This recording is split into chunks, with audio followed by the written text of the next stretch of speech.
बंधु माने दीप जाड़ा समय दीप तले रखी दिंतु यही गोटे जिनिस।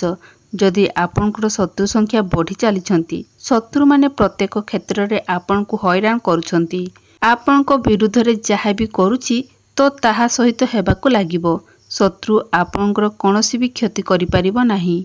तेबे आपणको आपणको घरे सेथिपई गोटे छोटिया उपाय पालन करिवाकु पड़िबो। दीप तले आपणको बास गोटे छोटिया जिनिस रखिदेबार अछि। एही जिनिसटी दीप तले रखिदेबा क्षण ही आपणकर शत्रुर ओलटा गणिबा आरंभ होइजिबो। से आपणकर सहित शत्रुता करिबा भूली जिवो। दीप तले आपण जदि एही जिनिसटी को रखि दउछंती तो आपण निजे ही देखिबे आपणकर शत्रु पस्तेबाकु लागिबो। आपणक विरुद्ध रे शत्रुता करिबा किंबा कौनसी षडयंत्र करिबा से भूली जिवो। आपण जेमिति ही एही उपायटी को करिनेबे तो आपणकर जेउ माने गुप्त शत्रु रहिचंती अर्थात से माने आपणकर शत्रु बोली आपण जानि भी नाहंती सेमानकर शक्ति मध्य धीरे धीरे नष्ट होई जिवो। से माने आपणक विरुद्ध रे कौनसी भी षडयंत्र करि परिबे नाही। कारण आजिर एही भिडियो रे मु आपणकु जे उपाय विषय कहिबाकु जाउछि ताहा शत्रु मुक्तिर सबुठारु बड़ उपाय अटे। एही उपायटी केबे असफल हब नाही।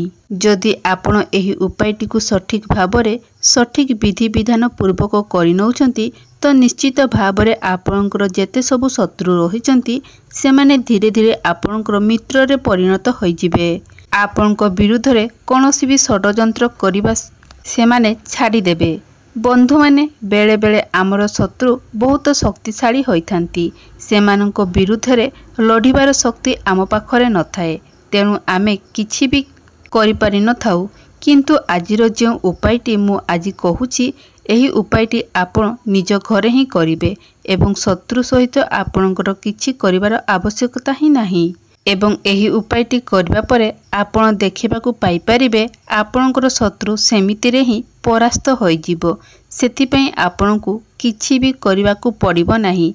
निजर घरे बसी ही आपण निजर शत्रु को हराई परिबे। तेबे बंधु माने एबे आसंतु जानिनेबा केउ भली भाबरे आपणकू एही उपायटी करिवार अछि। दीप तळे आपणकू केउ जिनिस रखिबार अछि। तेबे ता पूर्व आपण माने वीडियो को गोटे लाइक करी चैनल को सब्सक्राइब करी नियंतु एवं कमेंट बॉक्स रे भक्ति एवं श्रद्धार सहित जय बजरंगबली निश्चय लिखंतु। तेबे बंधु माने एही उपायटी पई आपण को गोटे दीप नेबार अछि। सरिष तेलर दीप नेबार अछि। एहा सहित गोटे धला रंगर साधा कागज मध्य आपण को नेबार अछि। तेबे बंधु माने सेही जेउ कागजटीए नेबे जदि आपण को निजर शत्रुंकर नाम जना अछि तो सेही कागज उपरे बा कागज रे आपण निज शत्रुंकर नाम लेखिबे। जदि शत्रुर नाम जना नाही तो आपण सेही कागज उपरे केवल शत्रु किंबा गुप्त शत्रु लेखिबे। तेबे बंधु माने आम जीवन रे केते शत्रु अछंती से विषय रे तो आमको किछि ज्ञान न थाए। एमिति व्यक्ति थांती जो माने आमर मित्र भली आचरण करिथांती किंतु वास्तव रे आमर पछरे शत्रु ही होइथांती। आमर सफलता को देखि आमर उन्नति को देखि से माने आम पछरे आम विरुद्ध रे षडयंत्र करिथांती आमको असफलता बनेवा पई आमको तळको टाणिया पई। तेणु आमे निजे भी जानि नाही जे आम जीवन रे आमर केते शत्रु अछंती। तेणु शत्रुर नाम लेखिबा बदल रे आपण जदि खाली शत्रु किंबा गुप्त शत्रु लेखिदेबे तेबे ताहा अधिक भल रहिबो। तेबे मने रखंतु कला रंगर कलम रे आपण एहाको लेखिबे। तेबे बंधु माने आपण को एही उपायटी आपण को घरर एपरि स्थान रे करिवार अछि जेमिति एही उपायटी करिबा समय रे आपण को केही न देखंती किंबा एही उपायटी विषय रे आपण को केही किछि न पचारंती। आपण को एही उपाय करिबा समय रे जेमिति केही डिस्टर्ब न करंती सेथि प्रति आपण निहाती ध्यान रखिबे। एही उपायटी करिबा समय रे आपण दक्षिणामुखी होई बसिबे अर्थात दक्षिण दिग को मुख करी बसिबे। आपण भूमि उपरे बसी एही उपायटी को करि परिबे। किंतु आपण बेड किंबा चेयर उपरे बसी आपण एही उपायटी को करिबे नाही। स्त्री किंबा पुरुष उभय एही उपायटी को करि परिबे एवं एही उपायटी को आपण जेकोसी दिन रे भी करि परिबे। କିନ୍ତୁ ଏଥିପାଇଁ ଆପଣ ଯଦି ଚାହିଁବେ ତ ଶନିବାର କିମ୍ବା ମଙ୍ଗଳବାର ଏହି ଉପାୟଟି ସର୍ବଶ୍ରେଷ୍ଠ ବୋଲି ମନାଯାଇଥାଏ। ତେବେ ସେମିତିରେ ବି ଆପଣ ଯେବେ ବି ଚାହିଁବେ ଏହାକୁ କରିପାରିବେ। ତେବେ ଏହି ଉପାୟଟି ଆପଣ ସନ୍ଧ୍ୟା ସମୟରେ କରିପାରିବେ। ସନ୍ଧ୍ୟା ସମୟରେ ଏହି ଉପାୟଟିରୁ ଆପଣଙ୍କୁ ଅଧିକ ଶୁଭ ଫଳ ପ୍ରଦାନ କରିବ। ଆପଣ ଚାହିଁଲେ ଏହାକୁ ରାତ୍ରି ସମୟରେ ମଧ୍ୟ କରିପାରିବେ, କିନ୍ତୁ ଦିନରେ ଆପଣ ଏହାକୁ କରିବେ ନାହିଁ। ଦିନରେ ଏହି ଉପାୟଟିକୁ କରିବା ଦ୍ୱାରା ଆପଣଙ୍କୁ କୌଣସି ଫଳ ପ୍ରାପ୍ତି ହେବ ନାହିଁ। ଏହା ବ୍ୟତୀତ ଦିନରେ ମଧ୍ୟ ସମ୍ଭବ ରହିଛି ଯେ ଆପଣଙ୍କୁ କେହି ଡିଷ୍ଟର୍ବ କରନ୍ତି ନାହିଁ। ତେବେ ସନ୍ଧ୍ୟା ବେଳେ କୌଣସି ବି ସମୟରେ ଆପଣ ଏହି ଉପାୟଟିକୁ କରିପାରିବେ। ତେବେ ମନେ ରଖନ୍ତୁ, ସେଥିପାଇଁ ଆପଣ ଗୋଟିଏ ସୋରିଷ ତେଲର ଦୀପ, ଗୋଟିଏ ଧଳାର ସାଧା କାଗଜ, ଗୋଟିଏ କଳା ରଙ୍ଗର କଲମ ଆପଣ ନିଜ ସାଥିରେ ନେଇକି ଯିବେ ଏବଂ ଯେଉଁଠାରେ ଆପଣ ଉପାୟଟିକୁ କରିବେ ସେଠାରେ ତଳେ ବସି ଆପଣ ଦକ୍ଷିଣ ଦିଗକୁ ମୁହଁ କରି ବସିବେ। ତାପରେ ସେହି ଦୀପଟିକୁ ଆପଣ ଜଳାଇବେ। ଯଦି ଆପଣଙ୍କ ପାଖରେ ପିଢ଼ା ଅଛି ତ ତା ଉପରେ ସେହି ଦୀପଟିକୁ ରଖିପାରିବେ। ଆପଣ ଚାହିଁଲେ ମଧ୍ୟ ଆପଣ ଦୀପଟିକୁ ଭୂମି ତଳେ ରଖିପାରିବେ। ଦୀପ ଜାଳି ସାରିଲା ପରେ ଆପଣ ସେହି କାଗଜ ଉପରେ ଶତ୍ରୁ କିମ୍ବା ଗୁପ୍ତ ଶତ୍ରୁଙ୍କର ନାମ ଲେଖିବେ। ତେବେ ଅଧିକରୁ ଅଧିକ ଆପଣ ସେଥିରେ 3ଟି ନାମ ଲେଖିପାରିବେ। 3ଟିରୁ ଅଧିକ ନାମ ଲେଖି ପାରିବେ ନାହିଁ। ତାପରେ ଆପଣ ସେହି କାଗଜଟିକୁ ଭାଙ୍ଗି ଛୋଟିଆ ବନାଇ ଦିଅନ୍ତୁ ଏବଂ ସେହି ଜଳୁଥିବା ଦୀପ ତଳେ ସେହି କାଗଜକୁ ଆପଣ 1 ମିନିଟ୍ ପର୍ଯ୍ୟନ୍ତ ରଖିଦିଅନ୍ତୁ।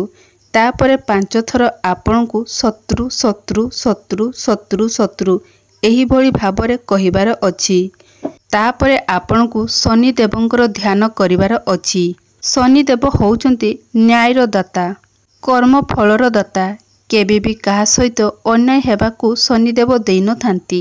ଯଦି କୌଣସି ଭଲ ବ୍ୟକ୍ତି ଭଲ କର୍ମ କରିଥାଏ ତ ସେହି ବ୍ୟକ୍ତିକୁ ଶନିଦେବ ଭଲ ଫଳ ପ୍ରଦାନ କରିଥାନ୍ତି ଏବଂ ଯେଉଁ ବ୍ୟକ୍ତି ଖରାପ କାର୍ଯ୍ୟ କରିଥାଏ, ଅନ୍ୟାୟ କାର୍ଯ୍ୟ କରିଥାଏ ତ ତାହାକୁ ଶନିଦେବ ଦଣ୍ଡ ମଧ୍ୟ ପ୍ରଦାନ କରିଥାନ୍ତି। ତ ତାପରେ ଆପଣ ଶନିଦେବଙ୍କୁ ପ୍ରାର୍ଥନା କରିବେ ଯେ ହେ ପ୍ରଭୁ ଶନିଦେବ, ମୋର ଗୁପ୍ତ ଶତ୍ରୁ ହୁଅନ୍ତୁ କିମ୍ବା ମୋର ସାମ୍ନାରେ ଯେଉଁ ଶତ୍ରୁ ଅଛନ୍ତି ସେମାନଙ୍କୁ ଆପଣ ପରାସ୍ତ କରନ୍ତୁ।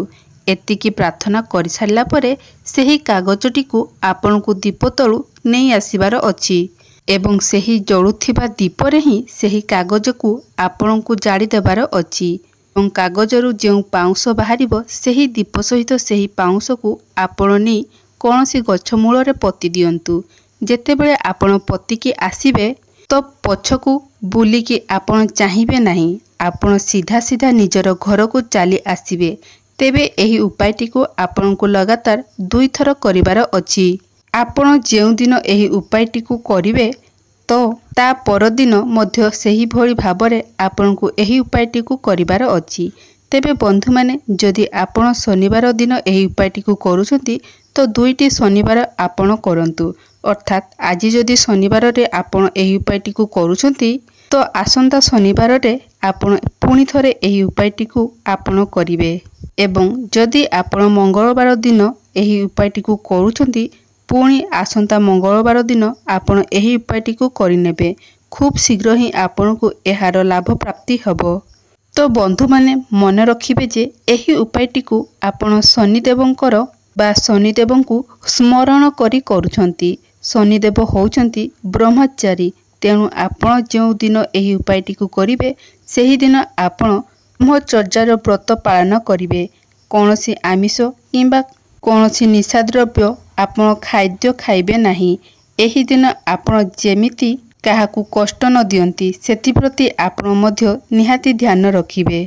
ଶନିଦେବଙ୍କୁ ଯେଉଁ ସବୁ ଜିନିଷ ଖରାପ ଲାଗେ, ଯେଉଁ ସବୁ ଜିନିଷକୁ ସେ ଘୃଣା କରନ୍ତି, ସେସବୁକୁ ଜିନିଷଠାରୁ ଆପଣ ଦୂରେଇ ରହିବାକୁ ଚେଷ୍ଟା କରିବେ। ତେବେ ମନେ ରଖିବେ, ଯଦି ଆପଣ କାହାର ଖରାପ ଚିନ୍ତା କରୁଥିବେ, ଆପଣ କାହାର ବିନା କାରଣରେ ଶତ୍ରୁତା ରଖୁଥିବେ ବା ଶତ୍ରୁତା କରୁଥିବେ ତ ଏହି ଉପାୟ ଆପଣଙ୍କର ଉପରେ ମଧ୍ୟ ଭାରି ପଡ଼ିପାରେ।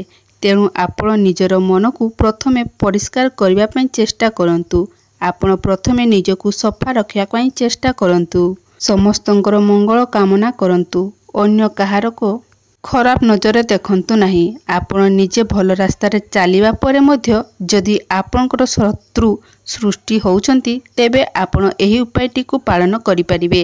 କିନ୍ତୁ ଆପଣ ଯଦି ଅନ୍ୟର ଶତ୍ରୁ ହୋଇଥିବେ, ଆପଣ ଯଦି ବିନା କାରଣରେ ଅନ୍ୟ କାହା ସହିତ ଶତ୍ରୁତା କରୁଥିବେ, ଅନ୍ୟର କିଛି କ୍ଷତି କରୁଥିବେ, ତ ଏହି ଉପାୟଟି କରିବା ଦ୍ୱାରା ଆପଣଙ୍କ ଉପରେ ମଧ୍ୟ ଏହା ଭାରି ପଡ଼ିବ। ତେବେ ବନ୍ଧୁମାନେ, ଆମେ ଯଦି ଠିକ୍ ବାଟରେ ଚାଲିବା, ଠିକ୍ ରାସ୍ତାରେ ଚାଲିବା, ତ ନିଶ୍ଚିତ ଭାବରେ ପ୍ରତ୍ୟେକ କ୍ଷେତ୍ରରେ ଈଶ୍ୱର ଆମକୁ ସାହାଯ୍ୟ କରିବେ। ତେବେ ବନ୍ଧୁମାନେ, ଯଦି ମୋର ଏହି ଭିଡ଼ିଓଟି ଭଲ ଲାଗେ ଆପଣଙ୍କୁ, ତାହେଲେ ଭିଡ଼ିଓକୁ ଗୋଟେ ଲାଇକ୍ କରି ଚ୍ୟାନେଲଟିକୁ ସବସ୍କ୍ରାଇବ୍ କରିଦେବେ ଏବଂ କମେଣ୍ଟ ବକ୍ସରେ ଭକ୍ତି ଏବଂ ଶ୍ରଦ୍ଧାର ସହିତ ଜୟ ଶ୍ରୀ ହନୁମାନ, ଜୟ ଶନିଦେବ ନିଶ୍ଚୟ ଲେଖିବେ।